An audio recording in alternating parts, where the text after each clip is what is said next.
Fallait s'y attendre. À force de céder à la pression émotionnelle, aux slogans creux, la France s'est couchée encore un peu plus. Et elle n'en mesure pas encore la portée. Accorder quasi systématiquement le statut de réfugié aux demandeurs d'asile de Gaza. Une décision qui en dit long sur notre naïveté ou notre lâcheté.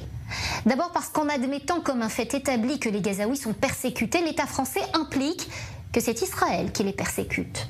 Or, que s'est-il passé depuis le 7 octobre ? Un massacre planifié, barbare, des crimes sexuels d'une ampleur inédite contre des civils israéliens et des missiles tirés par milliers vers l'État juif. Ensuite, parce que cette protection quasi automatique aux Gazaouis est une prime offerte à la propagande victimaire. Une prime qui nie que Gaza est un territoire gouverné par des terroristes. Une prime qui oublie qu'Israël ne se trouve plus à Gaza depuis près de 20 ans. Une prime qui ignore ou fait mine d'ignorer que si les Gazaouis souffrent aujourd'hui, c'est parce qu'un groupe terroriste les maintient sous sa coupe et détourne l'aide humanitaire à des fins militaires.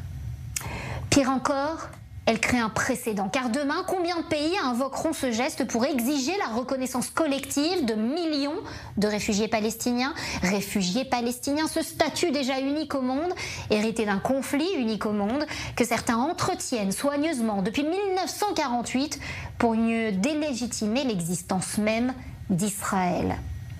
C'est donc la République française des juges qui s'apprête à accueillir les Gazaouis, dont certains célébraient les exactions du 7 octobre 2023.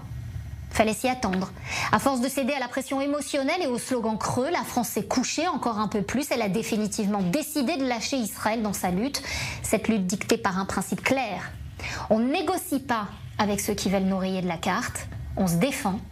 Et défendre son existence, c'est pas persécuter, c'est survivre.